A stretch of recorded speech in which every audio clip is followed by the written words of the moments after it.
இந்த சாம்பார் பொடியுமே பாருங்களேன் எவ்வளோ ஃபென்டாஸ்டிக்காக இருக்குது. நீங்கள் அதை வச்சு சாம்பார் வச்சிங்கன்னு வச்சுக்கோங்களேன், சூப்பராக இருக்கும். அன்னன்னி ஆர்டரை அன்னன்னைக்கு அரைச்சி அப்படியே டெலிவரி கொடுக்குறோம். பிரத்யேகமாக உங்களுக்காகவே தனித்தன்மையோட தயாரிக்கப்படுது.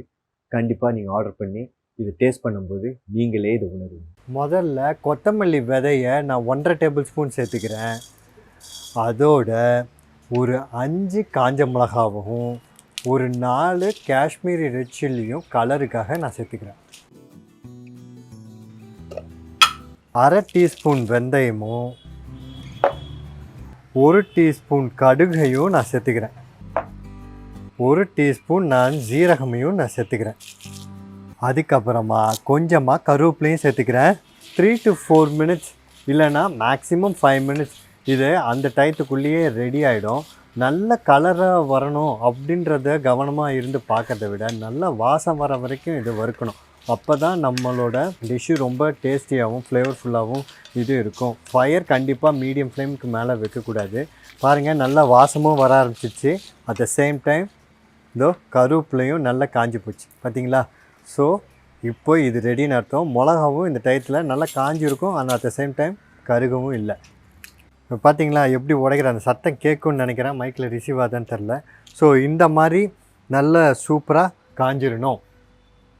நல்லா அந்த மீடியம் ஃப்ளேமில் பண்ணினா இது நல்லாவே வரும். ஸோ இது நல்லா ஆறட்டும். இந்த மீன் டயத்தில் நம்ம என்ன பண்ணலாம், என்கிட்ட 1/2 கிலோ சின்ன வெங்காயம் நான் உரித்து வச்சுருக்கேன். அதையும் 30 பூண்டு பல்லையும் போட்டு அரைச்சிக்கிறேன்.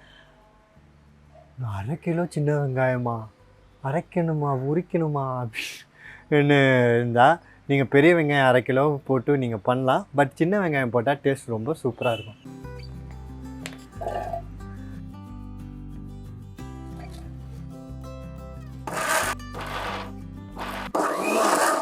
ஓகே, ஸோ இது ஒன்றும் பாதியமாக அரைச்சாலே போதும். மைய அரைச்சாலும் பிரச்சனை இல்லை, ஒன்றும் பாதியம் அரைச்சாலே போதும். இந்த பல்ஸுன்னு சொல்லுவாங்களே, ஜிக் ஜிக் அந்த மாதிரி அரைச்சி வச்சுட்டா போதும். இப்போ நான் என்ன பண்ண போகிறேன், செக்கில் ஆட்டின நல்லெண்ணெயை 1 குழிக்கரண்டி நான் சேர்த்துக்கிறேன். உங்கள் வீட்டில் மீடியம் சைஸ் குழிக்கரண்டி இருக்கும் இல்லையா, அதுக்கு 1.5 குழிக்கரண்டி நான் இந்த எண்ணெயை சேர்த்துக்கிறேன். எண்ணெய் காயிற கேப்பில் இந்த வறுத்து வச்சதையும் நம்ம திரிச்சிக்கலாம்.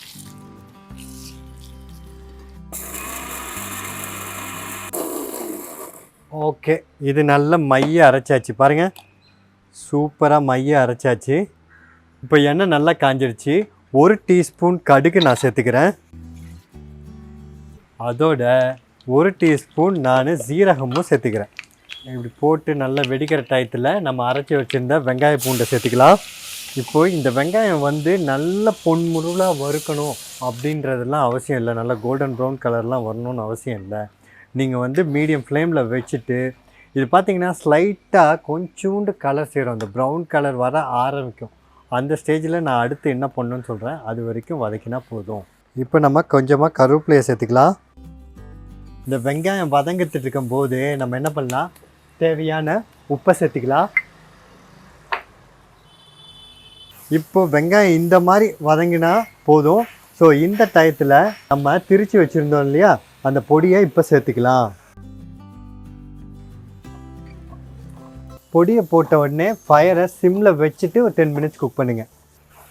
இப்போ நான் என்ன பண்ண போகிறேன், ஒரு எலுமிச்சை சைஸ் புளியை, ஒரு எலுமிச்சை சைஸில் இருக்கிற புளியை நல்லா அழுத்தமாக பிடிச்சி வச்சுருக்கிறேன். பிடிச்சி எலுமிச்சை சைஸ் வரணும்.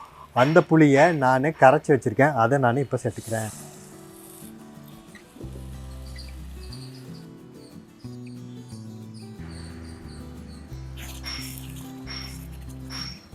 இந்த மாதிரி எண்ணெய் பிரிஞ்சு வர்றது டயத்தில் என்ன அர்த்தம் தெரியுமா, இது ஆல்மோஸ்ட் ஃபேண்டாஸ்டிக்லி இஸ் ரெடி. அந்த டயத்தில் நம்ம என்ன பண்ணணும் தெரியுமா, மிளகை சேர்த்துக்கணும். மிளகு நம்ம தினசரி உணவில் சேர்க்கும்போது நம்ம ஆரோக்கியத்துக்கு ரொம்ப ரொம்ப நல்லது. இது நல்லா எனக்கு தெரியுமே அப்படின்னா ஸ்கிப் பண்ணாமல் மிச்சத்தையும் பார்த்துருங்க.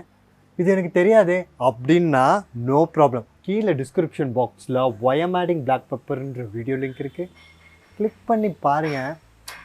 அந்த வீடியோ ஒரு வாவாக இருக்கும். வா, நம்ம ஊர் மிளகுக்கு இப்படி ஒரு மகத்துவமாக, இவ்வளோ விஷயம் தெரியாமல் போச்சு அப்படின்ற மாதிரி வாவான விஷயம் அதில் இருக்குது.